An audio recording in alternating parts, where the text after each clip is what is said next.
के सामने सूरत और शक्ल की कोई भी गुंजाइश नहीं। वो किसी को नहीं देखे, आपका धन नहीं देखते, आपकी गुण नहीं देखते, आपकी चतुराई नहीं देखते हैं। परमात्मा तो सिर्फ सरल हृदय देखते हैं कि आपका हृदय सरल है या नहीं, आपके अंदर भक्ति है या नहीं। और ये भी बात है कि जिसका हृदय सरल होगा, माता भक्ति उसी पर कृपा करती हैं और उसी को अपने कृपा का प्रसाद देती हैं। परमात्मा भी भक्ति के बस में होकर नीच से नीच ग्रह में भी ऐसे ही चले जाते हैं कि उनको कोई परवाह नहीं कि वो कोल है, भील है, गड़िका है, अजामिल है, वो कितना पापी है, उससे उन्हें कोई मतलब नहीं। सिर्फ और सिर्फ उन्हें भक्ति से ही मतलब है।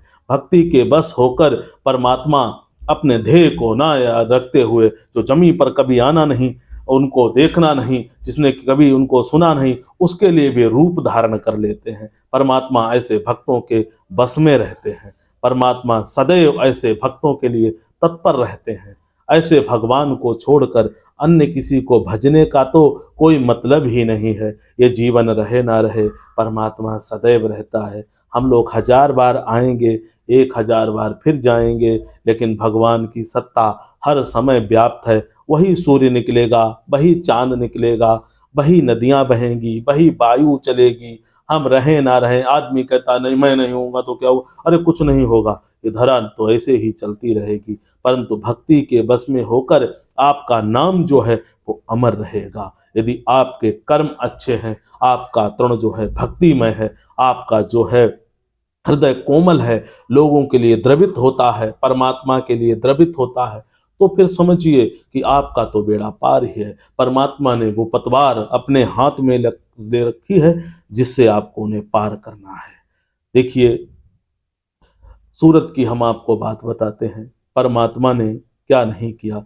परमात्मा कैसे, सूरत की बात हम आपको बताते हैं। सबरी जी जो भिलनी थी, भगवान राम ने जिसके बेर खाए थे, वह एक भील के यहाँ जब जन्मी तो वह निर्धन था, बहुत निर्धन था। और वो भिलनी इतनी कुरूप थी, सबरी कुरूप के कारण उन्हें कोई देखना नहीं पसंद करता था, कोई मिलना नहीं पसंद करता था।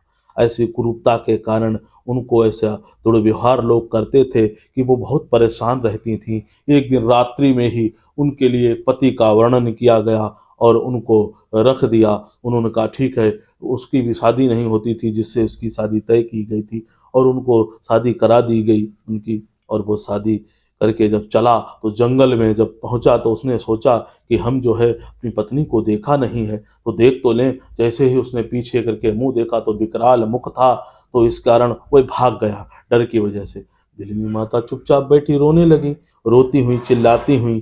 जब वहाँ कोई नहीं दिखा तो एक मतंग मुनि जी, जब मातंग मुनि जी उधर से आ रहे थे, उन्होंने पूछा कि बेटा क्या हुआ, क्यों रोती हो। उन्होंने कहा कि हे ऋषिवर, मैं जो हूँ अपने पिता की भी यहाँ जब रही हूँ तो वो लोग भी मुझे कुलक्षणी कहते थे तेरा पैर अच्छा नहीं, और जिससे मेरी शादी हुई वो मुझे आधे रास्ते में छोड़कर भाग गया है, ये कह के कि मैं प्रेत हूँ और मेरी शक्ल अच्छी नहीं है।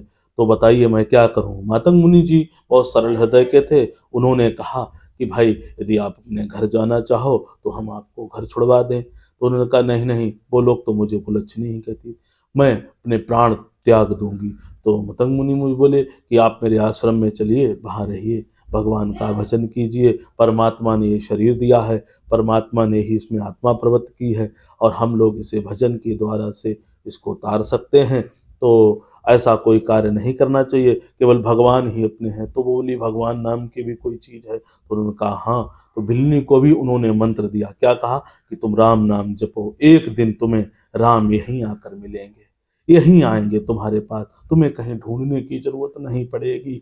तब भिलनी माता ने क्या किया कि वहीं रहने लगी, भगवान का भजन करने लगी।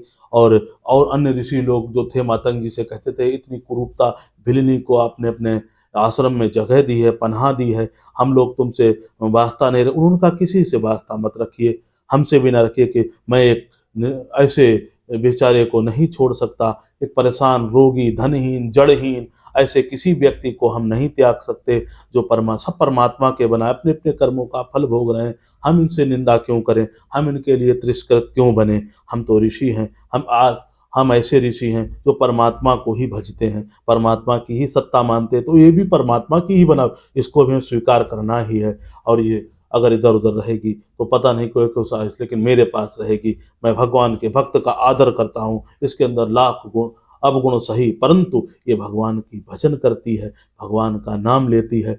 एक धागा रेशम के कीड़े से निकलता है और उसको सब तिरस्कार, उस रेशम के कीड़े को सब तिरस्कार, उससे वस्त्र बनते, लोग उसे रेशमी परिधान बनते, देवी देवताओं पे चढ़ते और भगवान को भी चढ़ते, हम लोगों को उन्हें पहनते हैं, उससे धागा बनता, उसमें रुद्राक्ष, मोती, माणिक, अन्य की सब मालाएं पिरोई जाती हैं, उसे लोग भगवान को धारण करते हैं। तो उसकी महत्ता कहाँ पे हुई? महत्ता यह हुई कि अगर आप भगवान का भजन करते हैं तो बेअनमोल चीज भी बहुत अनमोल हो जाती है, क्योंकि वह राम नाम जुड़ गया है, राम नाम जुड़ गया है। तो मातंग मुनि जब अपने शरीर को त्यागा तो सबरी बहुत रोई। उन्होंने कहा, हे गुरुदेव, आप जा रहे हैं तो अब मेरा क्या होगा? उन्होंने कहा, तुम चिंता मत करो, यही राम नाम जप करो, भक्ति में शक्ति है तो भगवान तुम्हें यहीं मिलेगा। के तब क्या करी? उन्होंने कहा, मुझे ज़्यादा भक्ति आती नहीं, राम नाम का जप करती है। तो वो बाज सब जाके कहाँ, जंगल से जाके अपने पुष्प और नए नए फल चुन के लाती थी, रोज सेज सजाती थी,